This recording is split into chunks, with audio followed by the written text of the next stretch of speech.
Boa tarde. O Nesp Notícias desta quinta-feira, véspera de feriado prolongado, traz informações para você que vai viajar e também para quem vai ficar em Bauru. Já comprou ovo de Páscoa?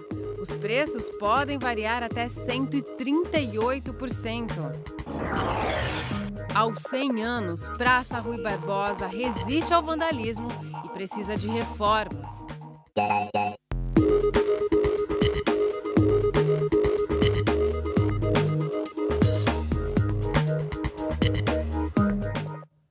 E aí, já escolheu o seu ovo de Páscoa?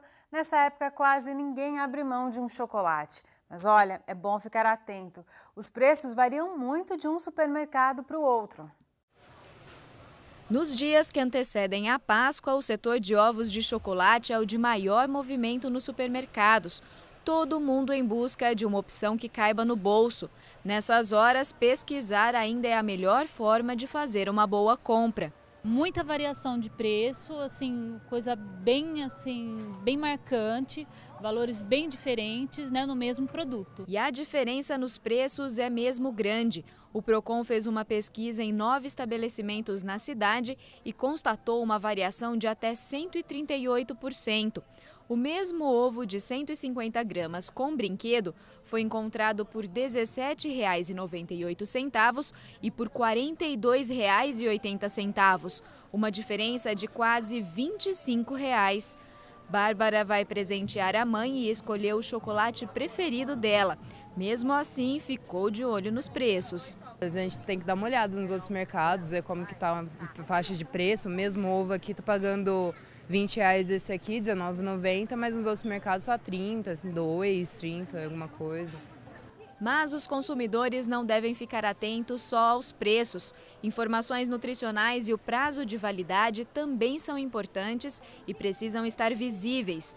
É preciso prestar atenção ainda na forma em que o produto está sendo conservado. O consumidor deve observar se o produto está acondicionado adequadamente, é um produto perecível que derrete com facilidade, portanto tem que estar acondicionado em local fresco.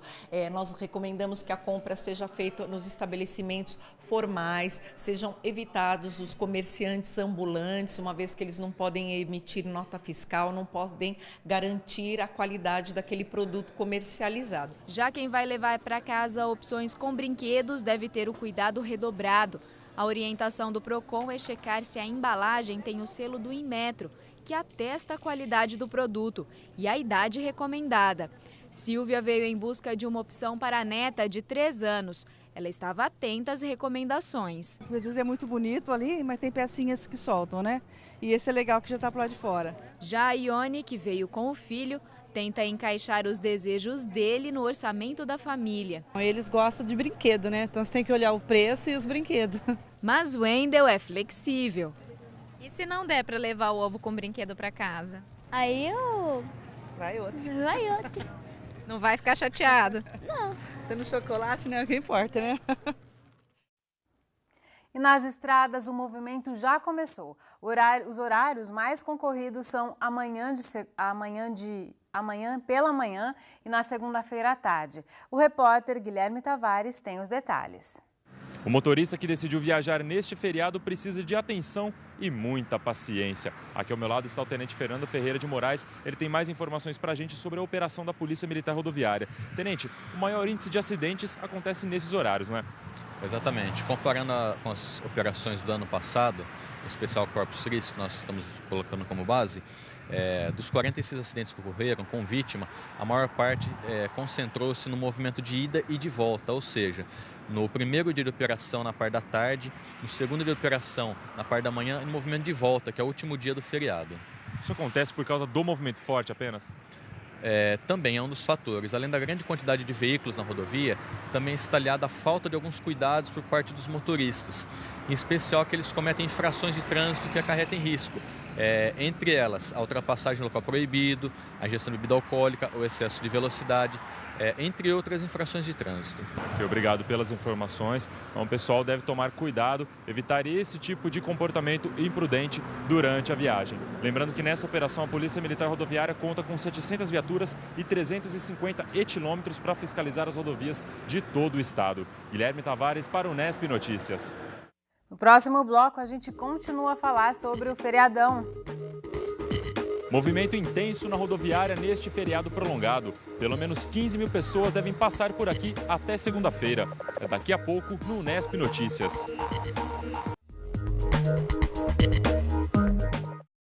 De volta com o Unesp Notícias. Agora há pouco a gente mostrou o movimento nas estradas. O movimento também é grande na rodoviária de Bauru. Desde hoje cedo, algumas passagens já tinham acabado. O terminal rodoviário de Bauru amanheceu movimentado. Muita gente procurando passagem logo cedo, às vésperas do feriado. Já não há mais vagas para Rio de Janeiro e Santos. A mesma orientação que nós damos para o passageiro que parte daqui de Bauru é que quando ele atinja o seu destino, que já faça a aquisição do bilhete para não retornar com atraso. Até segunda-feira, pelo menos 15 mil pessoas devem passar pelo terminal de Bauru. As 3 empresas que operam na rodoviária colocaram 30 carros extras para atender os passageiros. Além da capital paulista, os destinos mais procurados são o litoral de São Paulo, Minas Gerais, Paraná e Mato Grosso do Sul.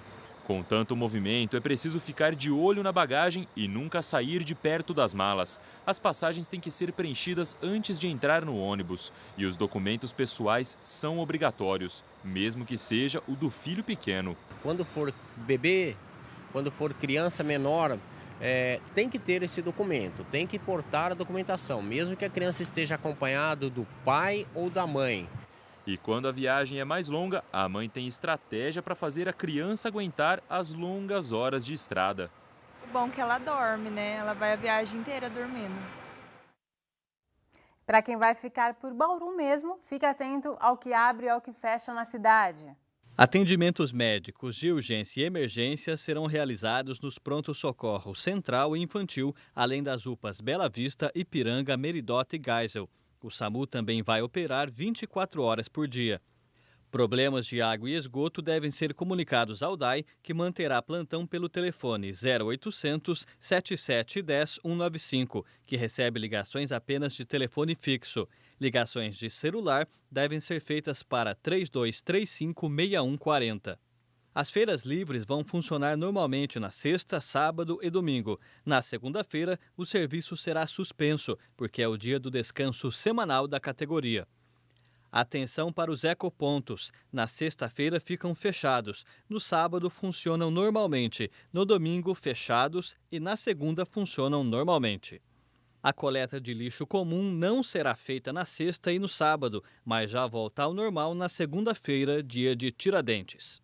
O transporte coletivo de Bauru terá horários de feriado na sexta e na segunda. O poupa-tempo fica fechado de sexta até segunda-feira. O atendimento só será retomado na terça. Para quem busca opções de lazer, aí vão duas. O zoológico funciona todos os dias durante o feriado prolongado, das 8 da manhã até as 5 da tarde. O Jardim Botânico também fica aberto nesses dias, das 8 da manhã até as 4h30 da tarde.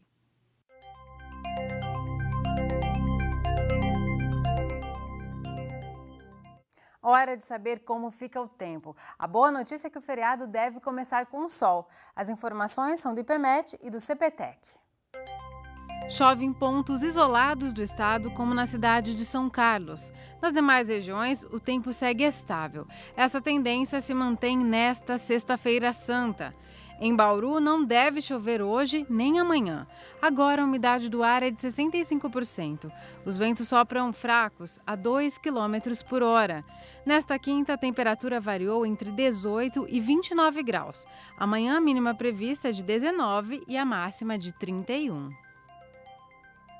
Vamos para um rápido intervalo. Na sequência, a gente fala sobre os 100 anos da Praça Rui Barbosa, um dos símbolos da cidade que poderia ser mais bem cuidado. Voltamos já. A Praça Rui Barbosa, no centro de Bauru, está no caminho de milhares de pessoas todos os dias. Nesta semana, ela completou 100 anos. Já teve papel central na vida cultural da cidade. Hoje, acumula vários problemas, mas ainda é uma referência para Bauru. A cidade que nasceu na velocidade da ferrovia tem um espaço onde as pessoas só andam a pé. A praça, que leva o nome de um dos maiores intelectuais brasileiros, comemorou 100 anos bem discretamente. Não há placa com a data de fundação. Aqui, até o brasão do município foi vencido pelo tempo. Os símbolos do passado mal são notados. No entorno, muita coisa mais urgente chama a atenção. Tem tanta coisa em volta que quando a gente caminha pela praça, algumas coisas passam despercebidas, como o chão. Este retângulo foi feito só com pedras claras, não porque as pretas acabaram, mas porque ele marca o local onde foi erguida a primeira capela da cidade. No começo do século XX, ela foi demolida para dar espaço à construção da praça. Logo ao lado foi erguida a Igreja Matriz, que também, anos depois, deu lugar à catedral. A religião é uma das marcas do surgimento das cidades do interior paulista. A formação das cidades aqui no Centro-Oeste paulista, em todo o interior paulista, ela tem uma conotação, ela tem mais ou menos 3 tipos de formações, né? Uma é em torno da igreja, outra em torno da praça e, peculiarmente na nossa região, em torno das estações. Na maioria das vezes, a praça ela tem algumas coisas ali no entorno dela. É difícil você encontrar uma praça central numa cidade que não tem uma igreja e que não tem alguma coisa que relembre esse passado da elite da cidade. Pouca coisa lembra o passado. Algumas árvores fazem sombra há muitos anos. O coreto também resiste bravamente ao tempo e ao vandalismo. Hoje, a sujeira é exposta em quase todas as paredes. Sujeira que se espalha insistentemente pelas pedras portuguesas. Este jardineiro trabalha aqui há 20 anos. Mas nessa praça, o que dá menos trabalho são os jardins. Quanto de lixo que recolhe por dia nessa praça? Olha, no sábado e na segunda dá na média de 20 sacos. 20 sacos. Quanto tempo demora para recolher tudo isso? Aí eu começo às 7 horas, vou terminar umas 11h30. Antigamente, só a elite desfrutava do luxo dos automóveis. Tinha até clube para quem andava motorizado. O prédio continua ali, de frente para a praça. E bem na frente dele, os motores que já foram sinal de status, hoje representam a dor de cabeça dos grandes centros urbanos. Há 100 anos, o local foi pensado para ser um jardim público. Havia mais árvores do que concreto, situação que se inverteu depois da reforma de 1991. Para muitos historiadores, a praça foi descaracterizada.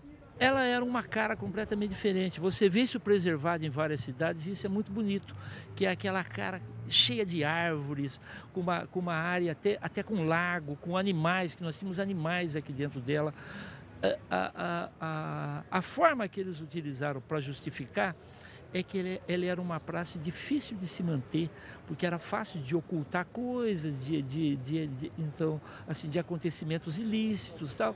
E eu acho que a única coisa que mancha o currículo do nosso arquiteto de Bauru, Jurandir Bueno Filho, acho que ele estava num dia não muito inspirado quando ele decidiu concretar a praça. Ele tirou toda a área verde que nós tínhamos aqui e botou esse concreto aqui na praça, ficou esse vão livre. O arco que representa a porta de entrada também apareceu nos anos 90. Foi pensado pelo arquiteto bauruense Jurandir Bueno Filho. A fonte, que também é dessa data, hoje virou uma piscina que só enche em dias chuvosos. Desde 2005, a prefeitura fala em reformar novamente a praça, mas o projeto nunca avançou. Da parte da Secretaria de Cultura, nós fizemos algumas sugestões que foi acatada pelo prefeito, que é a colocação de pontos fixos para, através de banners, que a Secretaria Municipal de Cultura possa trazer aqui, através dos departamentos de museus, trazer informações sobre a história não só da praça, mas também sobre a história do município. Tem uma parte urbanística também prevista no projeto para fazer algumas alterações, né? Uma reforma adequada, uma manutenção do coreto, da fonte. Existe a proposta de uma alteração no desenho, no design da fonte, mas isso está sendo finalizado no projeto, né? A ampliação, um pedido do próprio prefeito, a ampliação da área verde aqui, a colocação de mais jardins, né? Parte de jardinagem, aumentar. Mesmo depois de reformas, sujeiras e outros problemas, uma coisa parece inalterada nesses 100 anos. a Rui Barbosa continua sendo um bom lugar para reunir os amigos e colocar a conversa em dia. Vem conversar com os amigos. Eu gosto de conversar, não tem quem conversar em casa, só eu e minha esposa, e eu venho bater papo com os amigos aqui. Nós conversamos ainda com o historiador Luciano Dias Pires, que acompanhou o desenvolvimento e as transformações da Rui Barbosa. Ele conta a história da criação da praça, que surgiu em meio a uma briga com a Igreja Católica. Os bauruenses chegaram a ser excomungados. Olha só. Naquela época, muitas famílias que vinham para Bauru, oriundos de vários centros, pessoal que vinha trabalhar na Noroeste, eles começaram a sentir a falta de um local de lazer, da reunião das famílias, aos domingos, né? Acontecimentos festivos poderia servir, o palco desse local poderia servir para acontecimentos festivos, e começaram a pensar então na construção de urbanização de uma área que já existia para isso no centro de Bauru, que é hoje a Praça Rui Barbosa. Mas ali houve um problema tinha uma igreja, a Capela do Espírito Santo, que ela atravessava a Rua Batista, chegava até na altura do Coreto, do atual Coreto, né? Não tinha Coreto na época, chegava na altura do atual Coreto. E houve então a necessidade de demolir essa igreja para dar prosseguimento nas obras de urbanização daquele local. Mas as autoridades católicas não estavam concordando, até que uma certa madrugada os bauruenses invadiram aquela capela, demoliram a capela, primeiramente retiraram todos os objetos sacros, santos, documentos, tudo levaram para outro local, demoliram. No dia seguinte, quando os padres chegaram lá, estava demolida a capela, né? Houve aquela discussão, muita briga, até que o bispo lá excomungou o povo de Bauru por aquele acontecimento, mas no fim chegaram a um acordo para se construir naquele local a antiga matriz do Divino Espírito Santo. Então abriram a Rua Batista, que ela era interrompida pela capela, e começaram então a construir aquela praça, que teve vários nomes, era conhecida como Largo da Matriz, Praça do Jardim Público, né? Até que em 1923, após a inauguração, em 23, com a morte do grande jurista baiano Rui Barbosa, a Câmara se reuniu e deu o nome então de Praça Rui Barbosa, aquele logradouro, ficou até hoje. Era o ponto central da reunião das famílias de Bauru, aquele coreto, as bandas se exibiam lá, inclusive a banda do 4º Batalhão da Polícia Militar. Ela, todo domingo à noite, ela se apresentava naquele coreto, executava músicas finas, músicas tradicionais, e o povo ali, as crianças brincando, né? Eu mesmo escorreguei muito naquele corrimão do coreto, entendeu? E passou a ser o ponto de encontro da família bauruense, a Praça Rui Barbosa. Às vezes acontecia quermesse dentro da praça, né? Instalavam as barraquinhas do lado da igreja, que naquele lago tinha a festa italiana beneficente. Eles arrumaram uma gôndola dentro daquele lago, então o pessoal ali pagando uma certa importância, eles ficavam passeando de gôndola dentro dos lagos da praça. E com o decorrer do tempo, esses lagos começaram também a receber pequenos animais, né? Patos, né? Cisne, tinha um pequeno jacaré também ali. Tudo era um motivo assim de visitação pública, e inclusive para fotografias.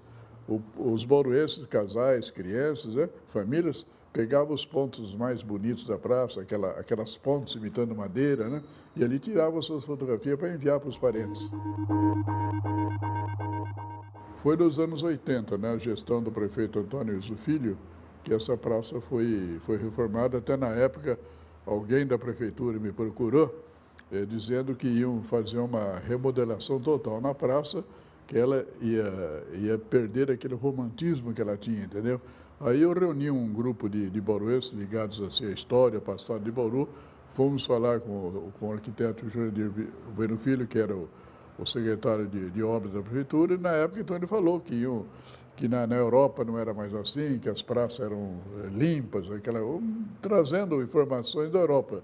E nós achamos que não, que era o romantismo daquela praça, ela estava ligadíssima à história de Bauru, mas ele fez pé firme de jeito nenhum, até nos ameaçou dizendo que se a gente não concordasse, ele ia pela imprensa falar que nós éramos contra, então ele não ia reformar nada, ia reformar só o piso da praça.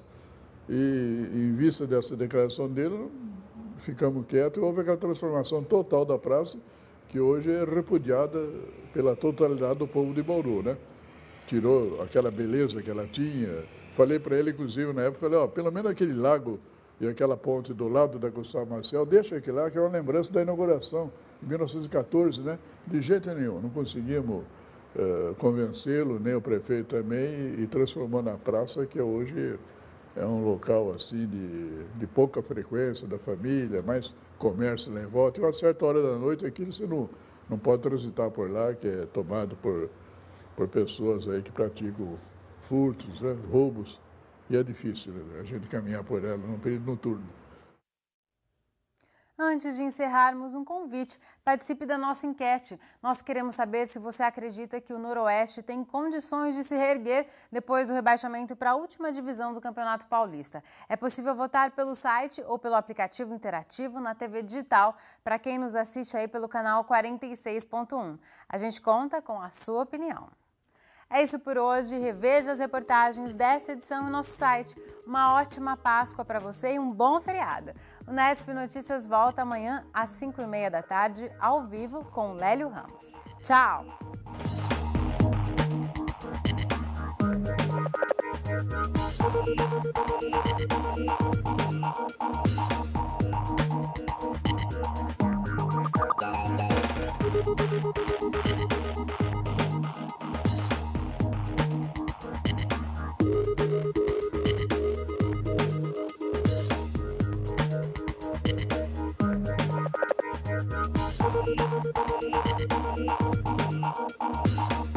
Thank you.